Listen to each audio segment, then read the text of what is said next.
Hello everyone, welcome to our YouTube channel Achievers of Science and Commerce. Myself Nishtha and I am going to teach you chemistry on this platform. So students, in the last lecture of class plus 2 we have started the chapter Chemical Kinetics. अब हम chemical kinetics का ही next topic discuss करने जा रहे हैं, ठीक है. That is very important topic, that is called collision theory. So next topic is collision theory.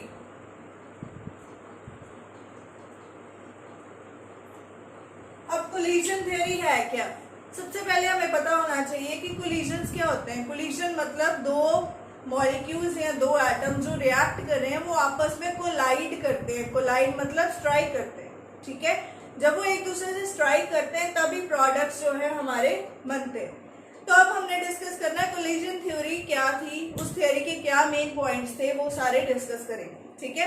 So collision theory में सबसे पहले हमें पता होना चाहिए कोलिजन फ्रीक्वेंसी.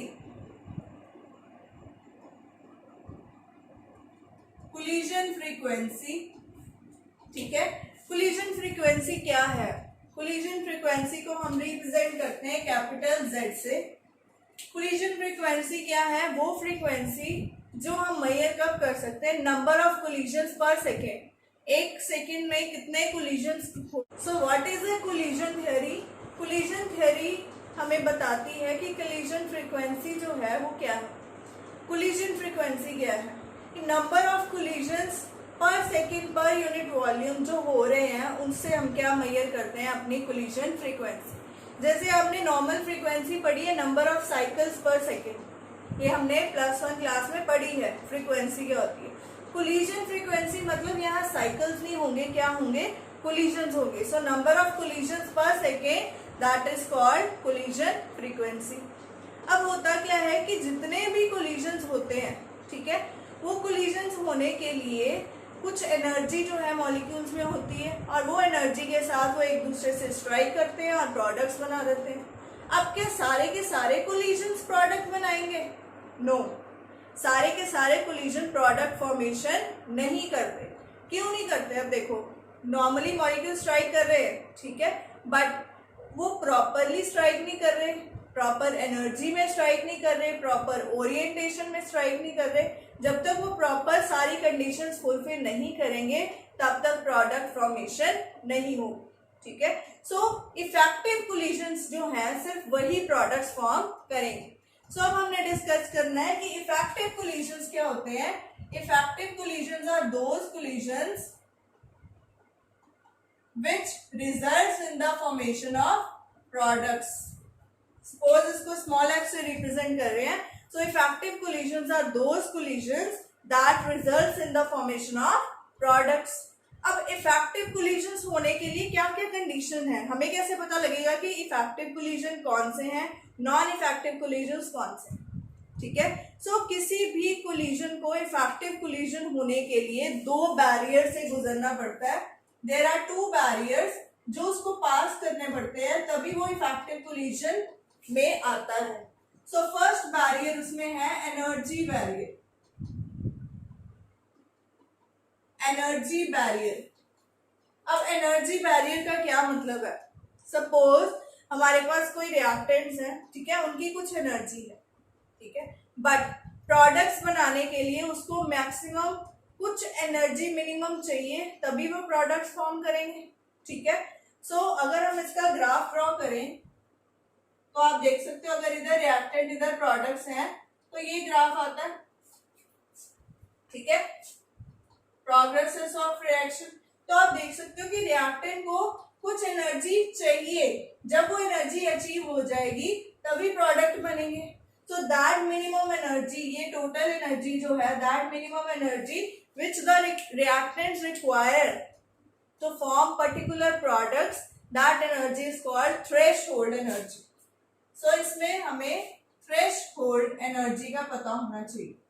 सो थ्रेशहोल्ड एनर्जी क्या है? That is a minimum amount of energy which the reactants must poses.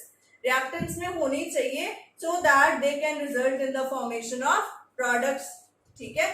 सो अगर रिएक्टेंट्स के पास इतनी एनर्जी नहीं है तो वो प्रोडक्ट नहीं बना सकते, ठीक है, तो ये एनर्जी जो है that is the first prior condition for the reactants to form the products. So जब तक कोलिजन्स के साथ प्रॉपर एनर्जी नहीं आएगी, सपोज दो मॉलिक्यूल्स कोलाइड किए, अगर वो एनर्जी बैरियर क्रॉस कर गए तो प्रोडक्ट बन जाएंगे। अगर उनकी एनर्जी यहाँ कहीं रह गई, वो ऊपर तक नहीं पहुंची, तो प्रोडक्ट फॉर्म नहीं होगा। तो पहली चीज हमारी आ गई, प्रोडक्ट फॉर्मेशन के लिए थ्रेशोल्ड एनर्जी जो है वो फुलफिल होनी चाहिए। अब देखो ये एनर्जी आती कहां से, मॉलिक्यूल्स मूव करते हैं, मूव करेंगे तो उनमें कौन सी एनर्जी आएगी, काइनेटिक एनर्जी। और जब काइनेटिक एनर्जी दो मॉलिक्यूल्स में है और वो मूव कर रहे हैं, मूव करते करते वो एक दूसरे को स्ट्राइक करेंगे, then they will result in the formation of products by effective collisions, जब वो इफेक्टिव कोलिजन करें। सो हमारा फर्स्ट पॉइंट तो था कि फर्स्ट बैरियर उसको क्रॉस करना पड़ेगा, that barrier is the energy barrier. ठीक है, अब सेकेंड बैरियर इसमें क्या है, ओरिएंटेशन बैरियर।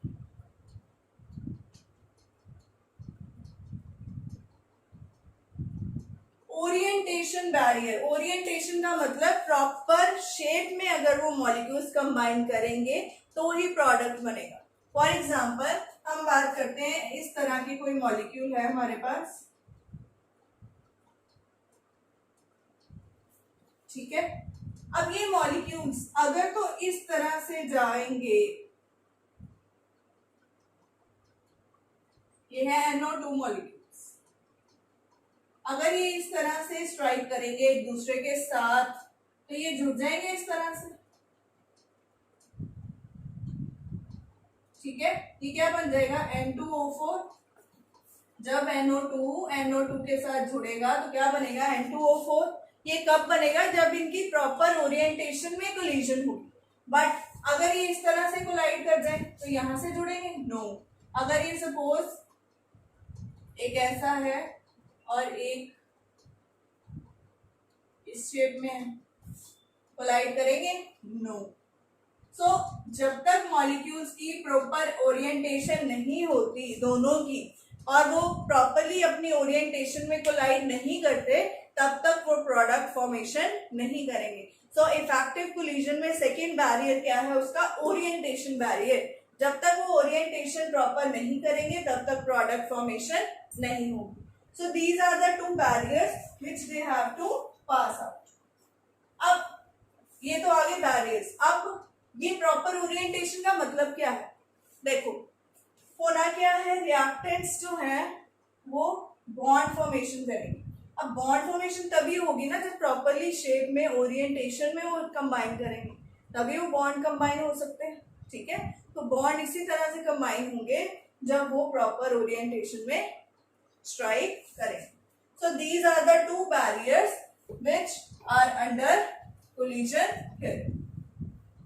अब हम collision theory में next पे आ जाते हैं कि क्या क्या points हैं कि जो collision theory को explain कर रहे हैं। सबसे पहला point, collision होना चाहिए, reactants में collision होना चाहिए, सबसे पहली चीज होगी। और सेकेंड चीज, वो collision ऐसा होना चाहिए कि वो इफेक्टिव collision हो, ठीक है।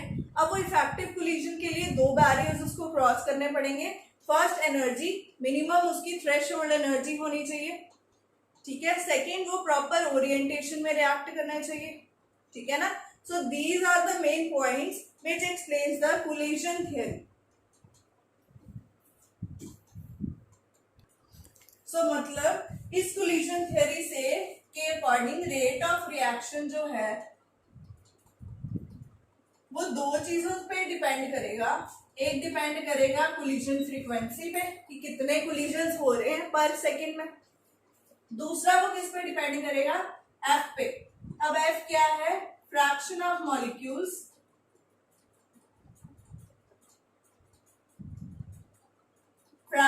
Molecules which are undergoing effective collisions, जिनकी इफेक्टिव कोलिजन्स हुई। अब इफेक्टिव कोलिजन्स मींस उसने एनर्जी बैरियर भी क्रॉस कर लिया, ओरिएंटेशन बैरियर भी क्रॉस कर लिया। तो इसके अकॉर्डिंग रेट क्या होता है, dx by dt। अगर रेट हमने किसी रिएक्शन का लिखना है तो that will be equal to dx by dt is equal to f into z। So this is the collision theory. और नेगेटिव आएगा क्योंकि रिएक्टेंट्स की बात कर रहे हैं, so this is the expression for collision theory. अब हम आ जाते हैं कोलिजन्स के ऊपर टेम्परेचर का क्या इफेक्ट है। What is the effect of temperature on reaction rate. So next is effect of temperature on rate of reaction. ये हमने लास्ट लेक्चर में भी डिस्कस किया था कि टेम्परेचर बढ़ाने के साथ रेट ऑफ रिएक्शन भी बढ़ता है in most of the reactions, यही होता है। और मैंने आपको एक एक्सपेरिमेंटल चीज बताई थी कि अगर हम 10 डिग्री सेल्सियस टेम्परेचर बढ़ाते हैं तो रेट ऑफ रिएक्शन जो है दैट ऑलमोस्ट बिकम्स डबल। ये हमने लास्ट टाइम किया था। सो यहां से टेम्परेचर का क्या इफेक्ट हुआ, 10 degree rise in temperature results in double rate of reaction, यही हुआ। तो यहां से अगर हम टेम्परेचर कोएफिशिएंट निकालना चाहें, temperature coefficient it will be equal to rate constant की रेशो। रेट कांस्टेंट कौन सा, eight T plus 10 degree Celsius upon rate constant eight T degree Celsius. तो अगर हम दोनों की रेशियो देखेंगे तो वहां से हमारा क्या आ जाएगा, टेम्परेचर कोएफिशिएंट। सो टेम्परेचर का रेट ऑफ रिएक्शन में बहुत ज्यादा इफेक्ट है। ऑलमोस्ट रिएक्शन का रेट क्या हो जाता है, डबल। अब डबल तो हो जाता है, सो मतलब हमने अभी किया रेट ऑफ रिएक्शन दो चीजों पे डिपेंड कर रहा है, एक एफ पे एक जेड पे। तो मतलब इनडायरेक्टली एफ या जेड अफेक्ट होता होगा। अगर हम टेम्परेचर बढ़ाएंगे तो रेट ऑफ रिएक्शन चेंज हो रहा है, मतलब एफ और जेड में कुछ ना कुछ चेंज आएगा, यही होगा ना। अब हम डिस्कस करेंगे कि एफ और जेड में क्या चेंज आता है जब हम टेम्परेचर को बढ़ाएंगे। तो सबसे पहले हम इसमें डिस्कस करेंगे इफेक्ट ऑन collision frequency।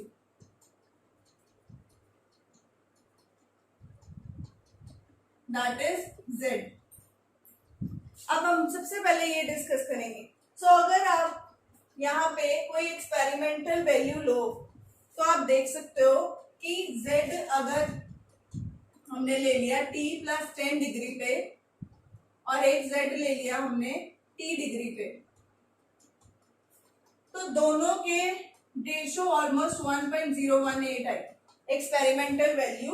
एक हमने ले लिया 298, ये हमने ले लिया 298, ठीक है टेम्परेचर, ये हमने ले लिया 308। तो आप देख सकते हो इनमें 10 डिग्री का डिफरेंस है। तो जब हमने ये डिफरेंस की रेशो निकाली तो जो हमारा इफेक्टिव कोलिजन है वो कितना चेंज हुआ, 1.018। तो मतलब इसमें चेंज आ रहा है ना, चेंज आ रहा है, इसका मतलब क्या हुआ, चाहे थोड़ा सा चेंज आ रहा है, ठीक है, थोड़ा सा चेंज मतलब थोड़ा सा इफेक्ट पड़ेगा इस पे, पर जो दूसरा फैक्टर है हमारा दैट इज एफ, क्या था, इफेक्टिव कोलिजन्स, वो बहुत ज्यादा चेंज होती हैं जब हम टेम्परेचर बढ़ाते हैं। अब उसको डिस्कस करते हैं। तो मतलब ये तो ऑलमोस्ट 1 के इक्वल है ना, फर्क तो पड़ा पर वेरी लेस, बहुत कम फर्क पड़ा। अब हम डिस्कस करते हैं जो हमारा इफेक्टिव मॉलिक्यूल्स है, फ्रैक्शन ऑफ मॉलिक्यूल्स जो इफेक्टिव कोलिजन्स दे रहे हैं उन पे क्या चेंज आएगा जब हम टेम्परेचर को 10 डिग्री सेल्सियस बढ़ा देंगे। सो सेकेंड हम इसमें डिस्कस करेंगे effect on effective collisions, that is F. अब देखो एफ को इफेक्टिव कोलिजन्स किसके बोल रहे हैं, जो फ्रैक्शन ऑफ मॉलिक्यूल्स दे रहे हैं इफेक्टिव कोलिजन, उसको हम वो बोलेंगे एफ। अब इसमें हम सबसे पहले ग्राफ अगर प्लॉट करें, अगर हम यहाँ पे ग्राफ प्लॉट करें, इधर अगर एनर्जी ले ले, इधर हम ले ले fraction of molecules,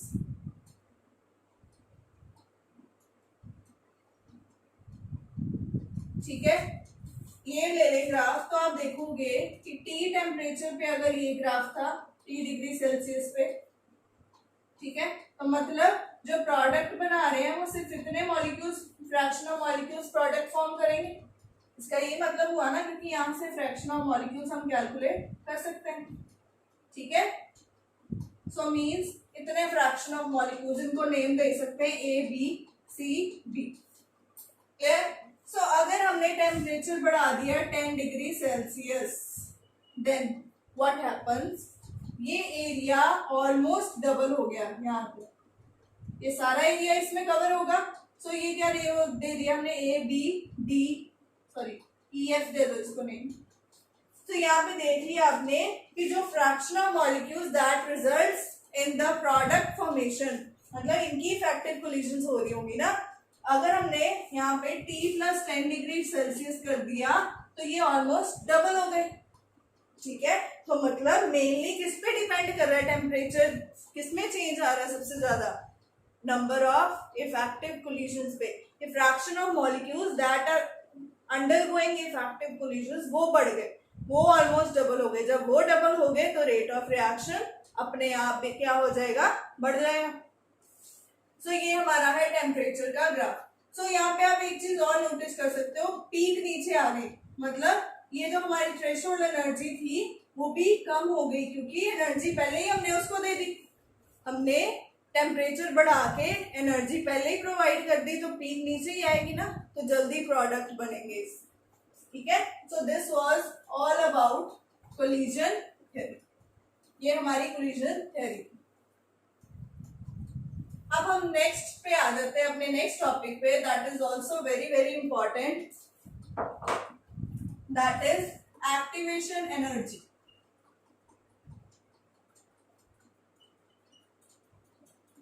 activation energy को EA से रिप्रेजेंट करते हैं।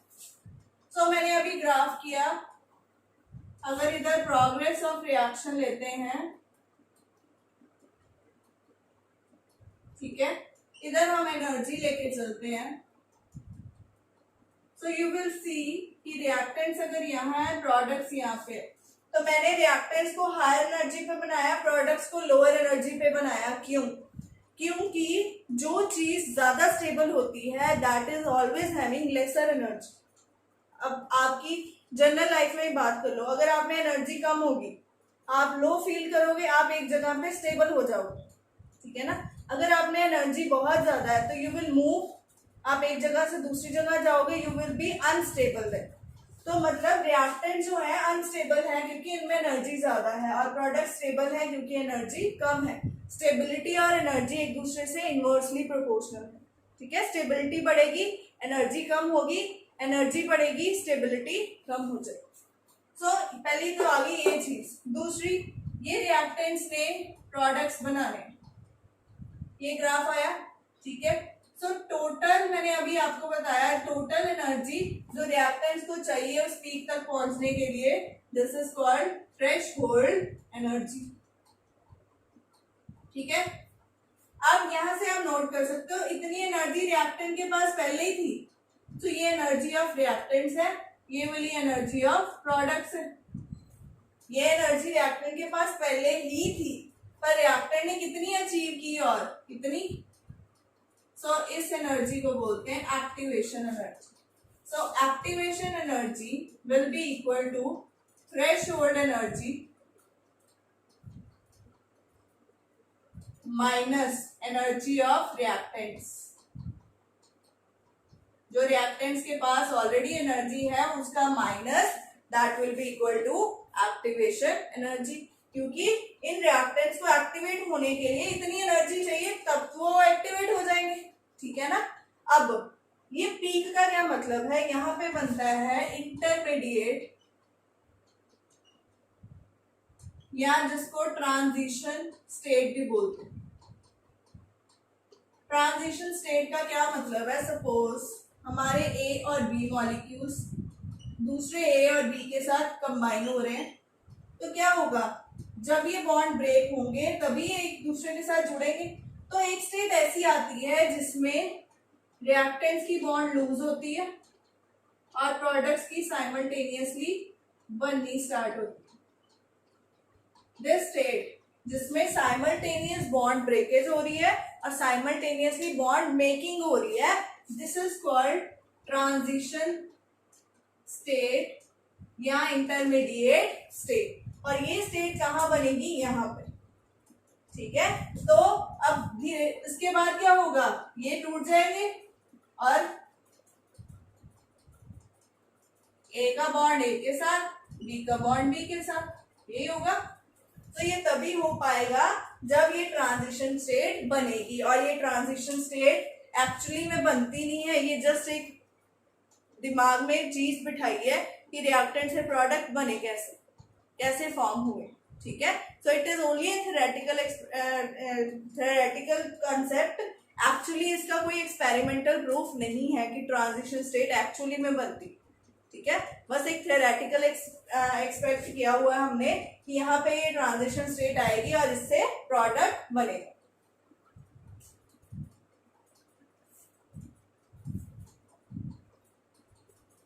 सो एक्टिवेशन एनर्जी की डेफिनेशन यहां से देख सकते हो, that energy which is gained by the reactant molecules to form the transition state and which results in the formation of product, that energy is called activation energy।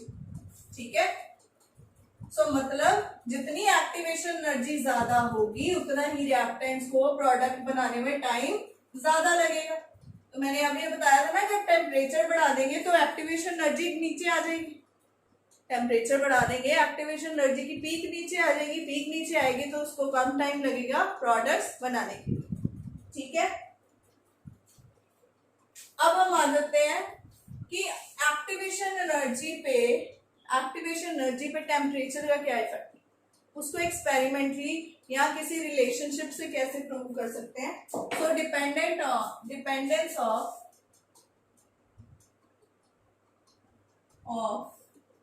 rate constant with temperature, जब rate constant change होगा तो अपने आप क्या होगा, लिखो यहाँ पे ऑन लिख लो, ऑन टेम्परेचर, इन दोनों के आपस में क्या डिपेंडेंस है। इस इक्वेशन को हम आर्हीनियस इक्वेशन भी बोलते हैं। आर्हीनियस साइंटिस्ट था जिसने इस इक्वेशन को दिया था, इसलिए हम इसको आर्हीनियस इक्वेशन भी बोलते हैं। अब आर्हीनियस इक्वेशन है क्या, K is equal to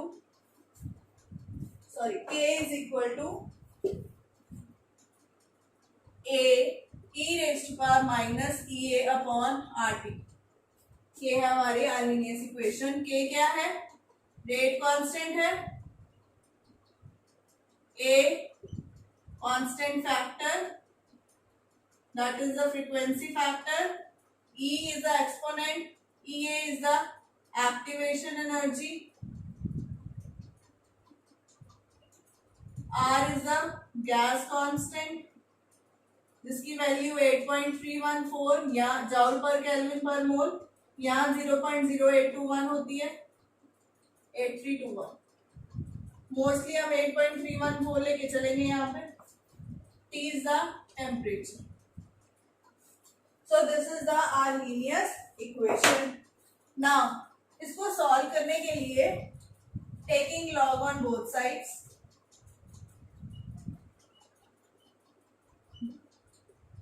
log कौन सा ले रहे हैं हम, natural log. So log K will be equal to log A e raised to power minus EA upon RT। log A into B का फॉर्मूला मैंने आपको कराया था, log A plus log B।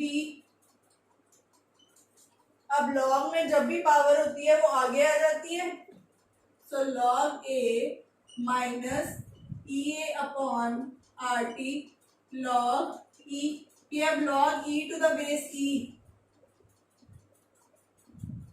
that is 1, ये 1 हो जाएगा। तो क्या आ गया हमारे पास, log K is equal to log A minus EA upon RT, यही आएगा।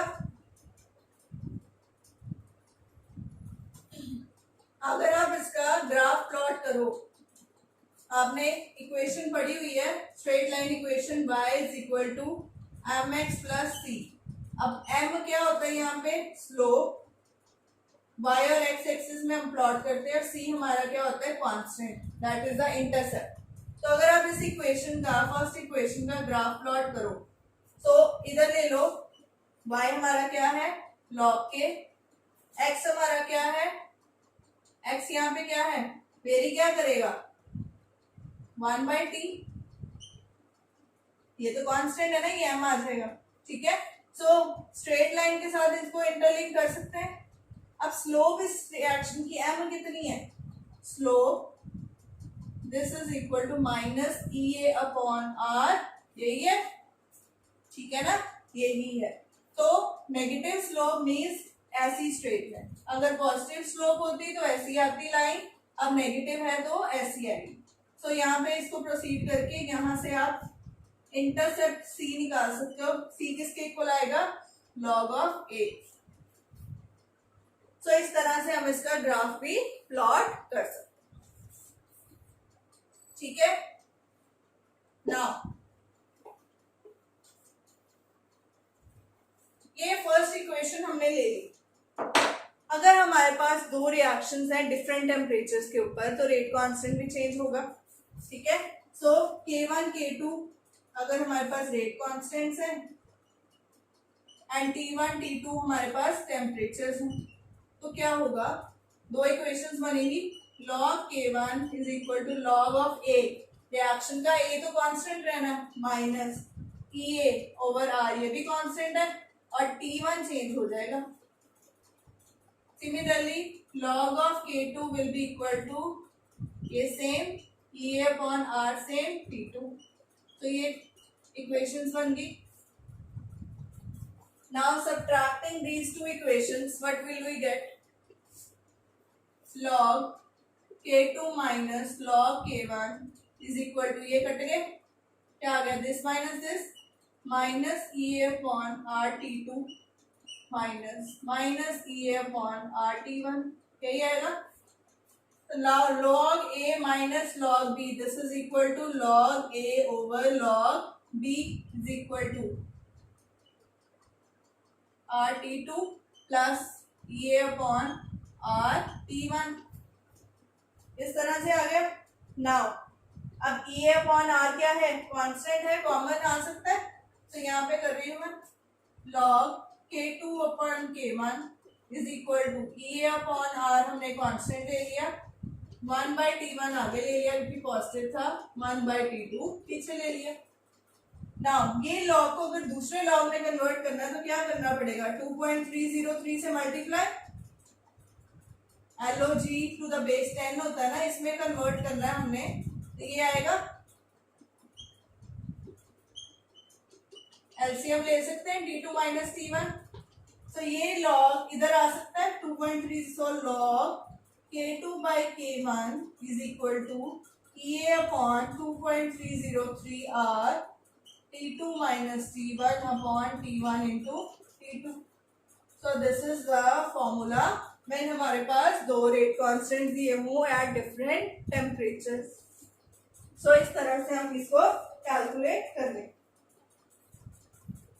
दिस इज वेरी इंपॉर्टेंट, इसका न्यूमेरिकल भी आता है पेपर में, तो हमें एक न्यूमेरिकल अब इसका डिस्कस करते हैं इस डेरिवेशन के बाद।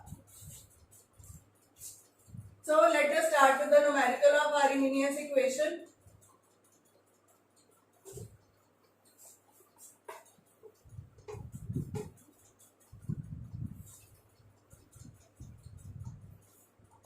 So the statement is the rate constant of a reaction is 1.2 into 10 raised to power 3 minus 3 per second at 30 degree.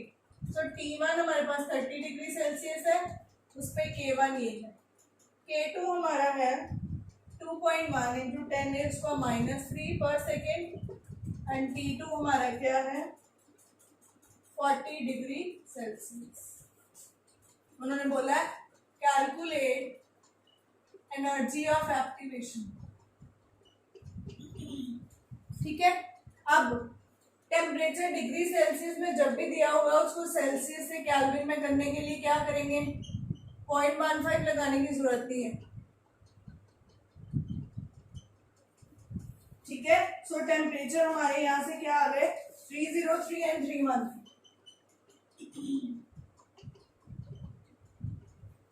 Clear? Now, according to Arrhenius equation,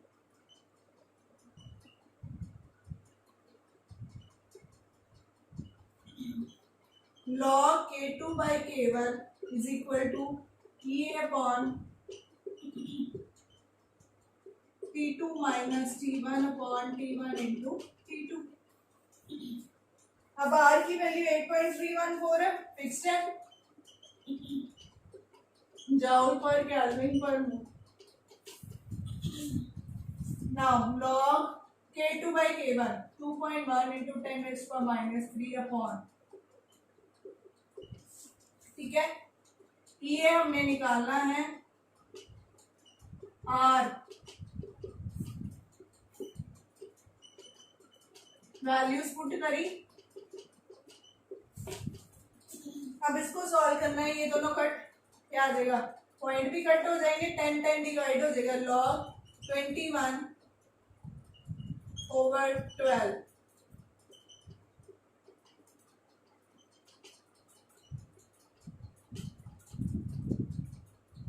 यहां से आ गया 10 अपॉन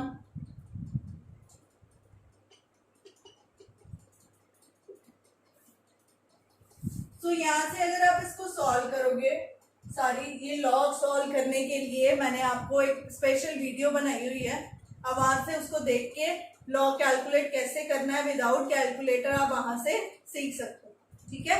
तो यहाँ पे आप इसको सिंपली क्या करो, लॉग ए ओवर बी का फॉर्मूला लगा के उसको फर्दर डिवाइड कर दो, ठीक है। तो लॉग 21 माइनस लॉग 12 हो जाएगा। लॉग 12 को लिख सकते हैं log 6 into 2, है ना। इसी तरह इसको लिख सकते हैं 7 into 3। तो इस तरह से यहाँ पे आ जाएगा log 7 plus log 3 minus log 6 minus log 2। तो इनकी वैल्यूज मैंने आपको निकालनी सिखाई है, टेबल में पुट करेंगे तो इसको सॉल्व कर लेंगे।